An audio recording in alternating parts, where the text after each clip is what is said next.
So I was there mga kapatid. At ayun po, at least every first Sabbath ay yung ating commitment na dito tayo, nakita tayo.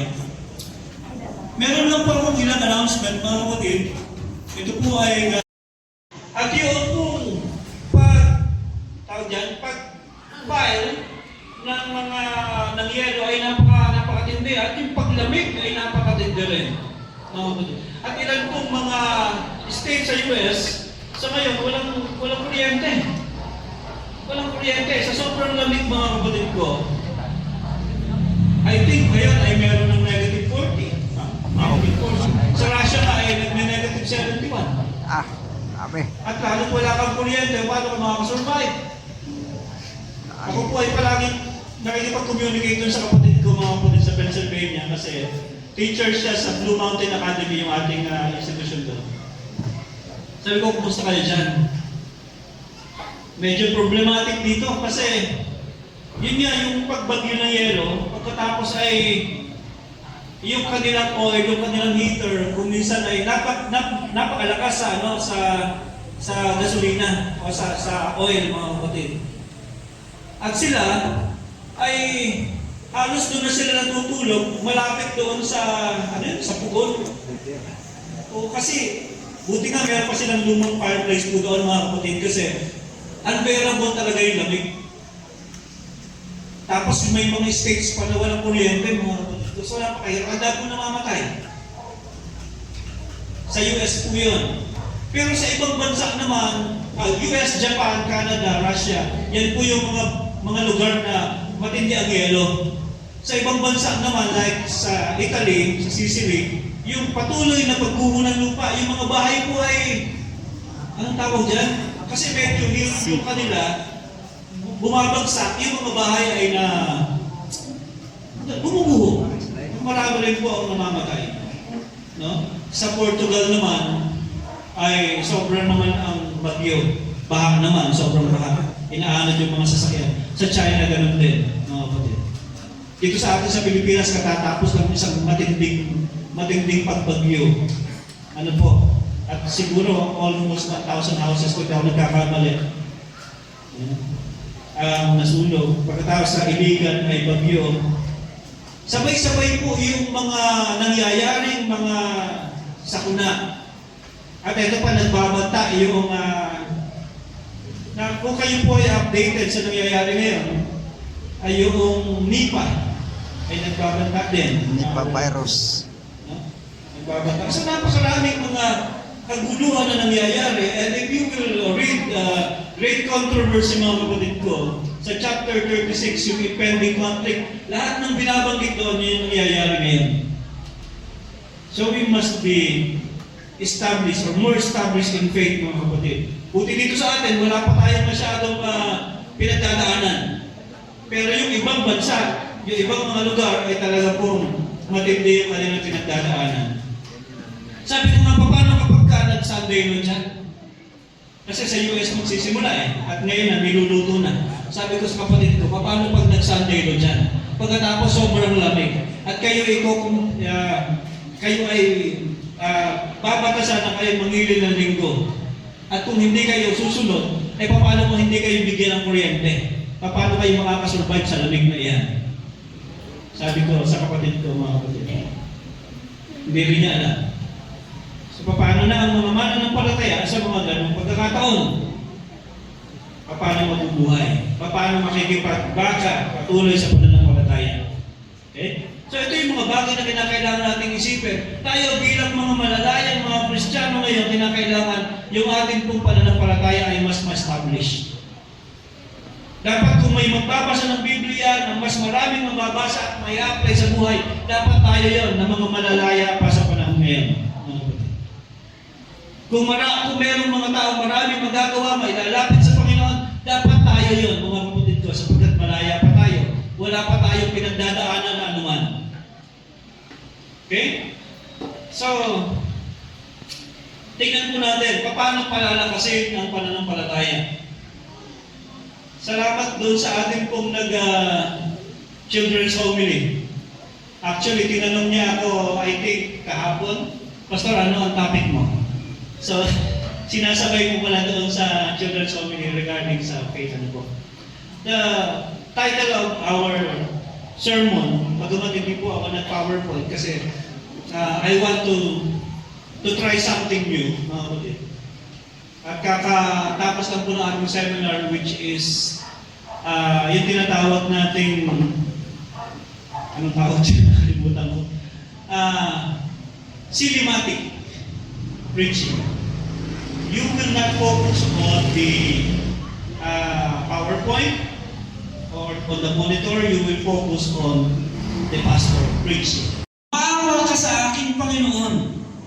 Ikaw na anak ni David. Pag sinabi pong anak ni David, this is a prophetic statement. Son of David means kinikilala ng babae o nalalaman niya na si Kristo ay Messiah, tagapagligtas.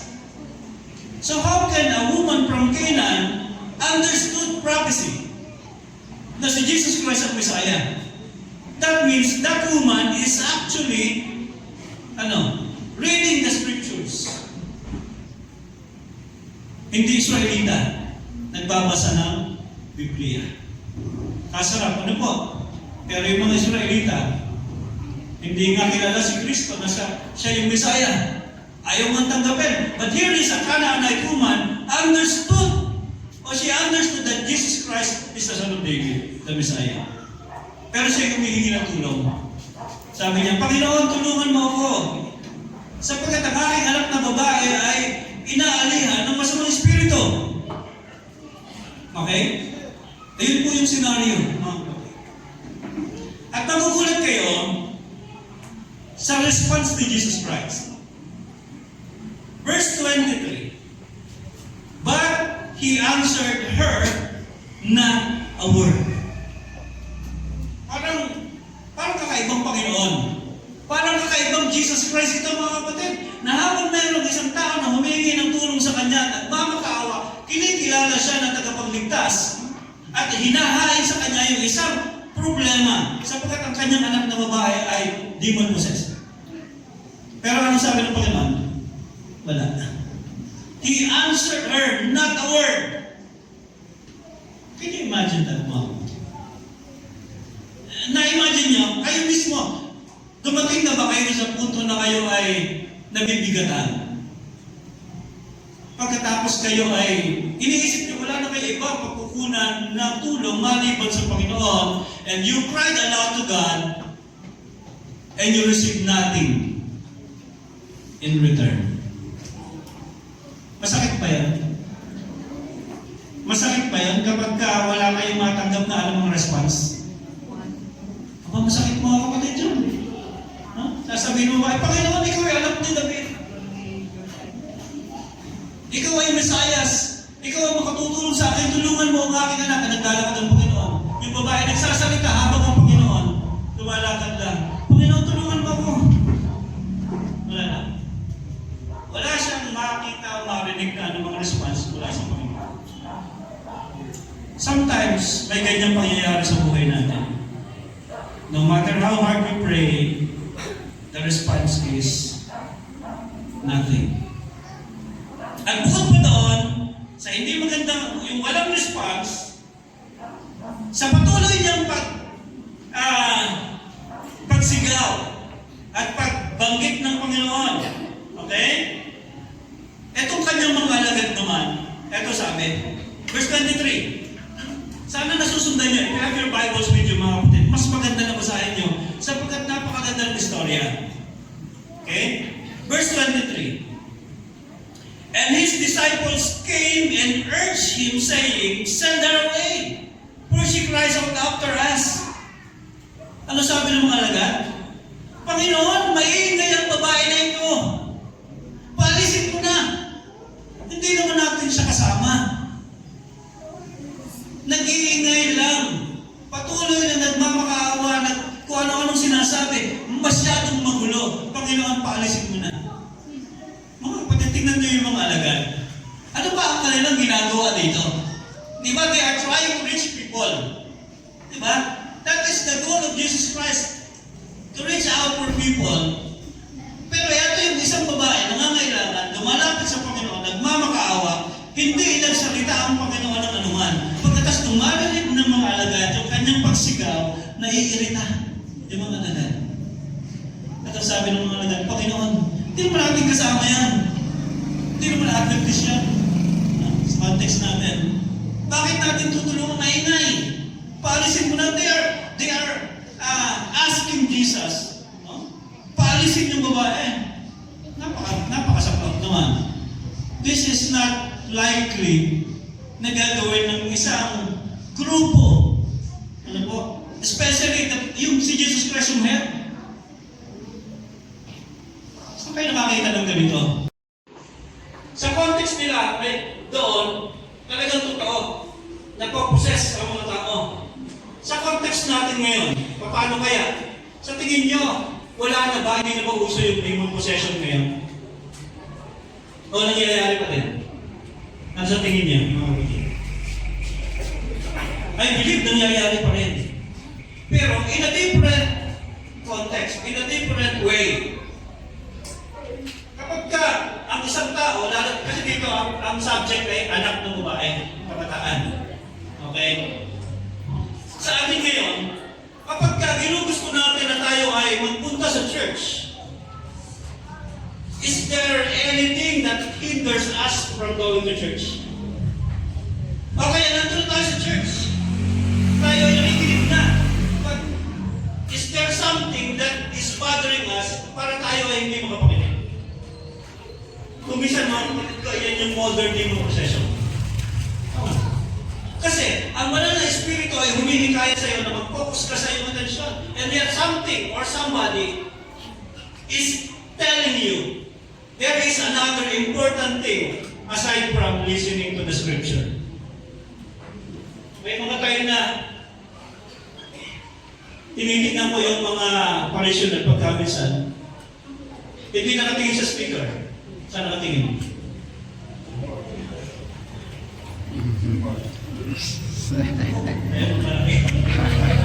Problema malaki mga kapatid ko. Because the Holy Spirit is trying to plead for you. Listen to the scripture. It will benefit you a lot. But another force is coming. Ito, mayroong bagong nag-upload. Mayroong bagong ganda ito. Mga kapatid ko, I tell you, hindi yan galing sa Panginoon. And if your focus is in there, instead of listening to the scripture, that is modern demon possession. Totoo yan, mga kapatid ko. Because, sino pa? Anong pwersa ang magsasabi sa iyo na huwag kang makinig sa Diyos? Anong pwersa ang magsasabi sa iyo na huwag kang makinig sa Diyos? Sa kanyang mga banal na salita. This is another force. This is the problem of today. Mga kapatid. Kung minsan, hindi lang nakaganyan yung cellphone, ganun pa eh. Ano ibig sabihin? Maraming problema. So that is, sa ating panahon ngayon, yung problema. Isa sa mga problema. But during our time, it's demon possession. And yet, ang sasakit ng mga binibitawan ng Panginoon, doon sa babae. Imagine, sasabihin sa'yo, sa verse 24, I was not sent except for the lost sheep of the house of Israel. Hindi ako sinugo para sa iyo, kundi para doon sa mga nawawalang tupa sa bahay ng Israel. Napakasakit mga kapatid ko.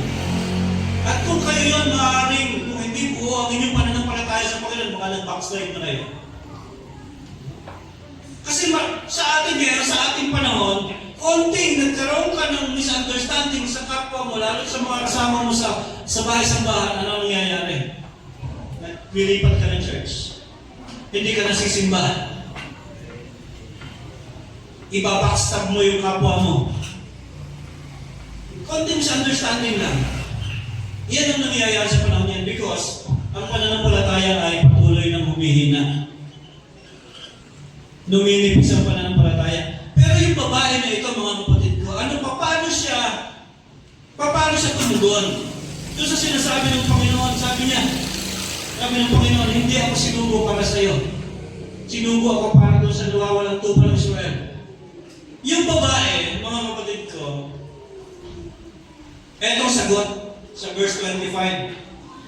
Then she came and worshipped him, saying, Lord, help me. Sa dami ng tinanggap niya ng statement sa Panginoon at saka yung negative answer, pati yung pagpapaalis sa kanya ng mga alagad, alam niyo ang ginawa ng babae? Lumahot. Nagpatuloy na nagmamakaawa sa Panginoon. Hindi lumalayo. Hindi nag-backslide. Sapagkat kilala ang Panginoon, instead ang ginawa niya, she knelt down. At patuloy siya nagsumamo sa Panginoon. Sabi niya, Panginoon, tulungan mo ako. Hindi siya madaling kumibak, mga kapatid. Maaaring. Kasi sa maraming mga journey ng Panginoon, mga kapatid ko, maaaring nababasa niya o nababalitaan niya yung ibang mga pangyayari. Like yung John chapter 4. Ano ba meron sa John chapter 4? Yung babae din na Samaritana na sumasalok ng tubig sa katanghalian tapat, si Kristo ay lumapit dun sa babae. Di ba?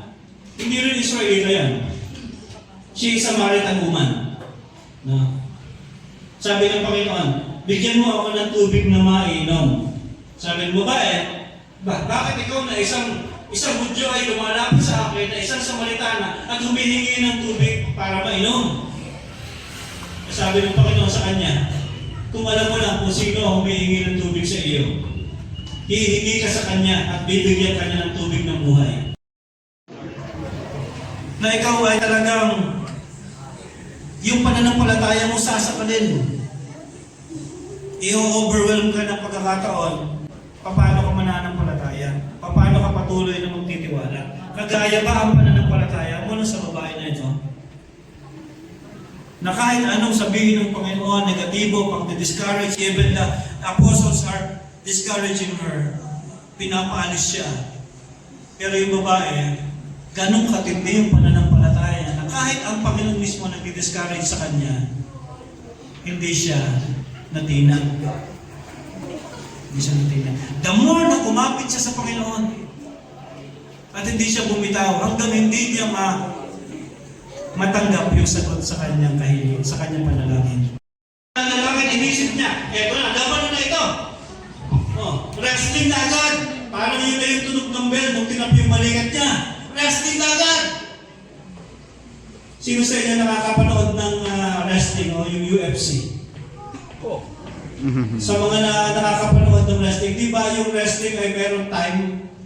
O yung UFC? Di ba? Ay mag-uumaga na, yung kanyang wrestling ay gusto na sigurong bumitaw. Anong sabi ni Jacob? Naintindihan niya, parang hindi tao itong wrestling ko Hindi tao ito. Naku, Panginoon ito. Sabi ng Panginoon, bumitaw ka na. At mag-uumaga na. Siguro may appointment pa ako. Sabi ni Jacob, no, hindi kita bibitawan, Panginoon, hanggang hindi mo ako pagpalain. Abay, ayaw bumitaw. Mga kapatid, anong ginawa ng Panginoon? Wala din magawa Sino nanalo doon sa wrestling match na yun? Si Jacob din. Sabi ng Panginoon kay Jacob, anong pangalan mo? Jacob po, Panginoon. Mula ngayon, hindi ka na tatawagin Jacob. Mula ngayon, tatawagin ka sa pangalang Israel. Ano ibig sabihin ng Israel? Siya na nakipagbuno sa Diyos at na nagumpay. Pag may kailangan ka sa Diyos, pag may kahilingan ka, huwag kang basta sabihin mo lang pagkatapos sa iiwanan mo na, no? You just wait. Keep waiting, keep praying hanggang sa mangyari yung iyong hinihiling sa Panginoon. Huwag mo lang basta sabihin pagkatapos iwanan mo, bahala ka na Panginoon, at least nasabi ko na sa'yo. Masyadong mababaw yun, mga kapatid. Lalo na sa huling panahon na kinakailangan i-exercise natin yung isang tindi ng pananampalataya na kinakailangan managumpay sa lahat ng mga pagsubok. Yun ang kailangan natin i-exercise ngayon. Ng pananampalataya dahil nasa huling panahon na tayo, mga kapatid. Kaya ito po ang challenge ko sa inyo, mga kapatid. Have faith in Christ. The faith that you have never seen before. The faith that you have never exercised before. The faith that will assure you that you will become victorious. And when Jesus comes, makakasama ka doon sa langit ng bayan. Pagpalain kayo lahat, mga